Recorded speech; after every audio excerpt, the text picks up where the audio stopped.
আমরা যারা হাতের ৩ আঙ্গুলের দ্বারাই স্ক্রিনশট নিতে পারি না আমাদের ফোনে, তো আমরা স্ক্রিনশট অনেক সময় নোটিফিকেশন বার টান দিয়ে স্ক্রিনশট নিতে হয়। আমরা অনেক সময় এই যে স্ক্রিনশট নিতে হয় নোটিফিকেশন বার টান দিয়ে বা পাওয়ার বাটন আর ভলিউম বাটন চাপদা ধরে স্ক্রিনশট নিতে হয়। তো আমরা স্ক্রিনশট নেব হলো ৩ আঙ্গুলের দ্বারাই।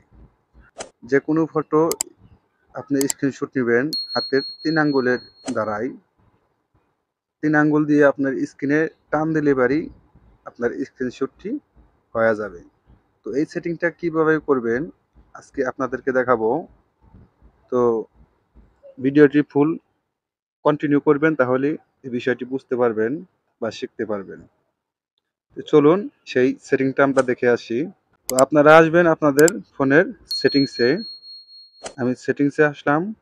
আসার পরে এখানে সার্চ বারে লিখবেন আপনারা দিস পয়েন্ট, এই যে দিস পয়েন্ট স্ক্রিনশট, এটা লিখে আপনারা সার্চ করবেন। সার্চ করার পরে দেখবেন এই যে নিচে দিস পয়েন্ট স্ক্রিনশট, এটার উপর ট্যাপ করবেন।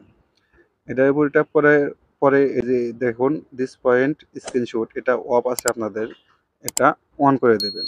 অন করে দিলে আপনি যে কোনো ফটো স্ক্রিনশট নিতে পারবেন ৩ আঙ্গুলের দ্বারা। এই দেখুন আমি ৩ আঙ্গুল দিয়ে টান দিলাম স্ক্রিনে, আমার স্ক্রিনশটটি হয়ে গেছে। তো এইভাবে আপনারা স্ক্রিনশট প্রবলেমটি সলভ করতে পারবেন। ভিডিও দেখে যদি আপনাদের একটু হেল্পফুল হয় অবশ্যই চ্যানেলটি সাবস্ক্রাইব করে রাখবেন। দেখা হবে পরবর্তী যে কোনো ভিডিওতে। আল্লাহ হাফেজ।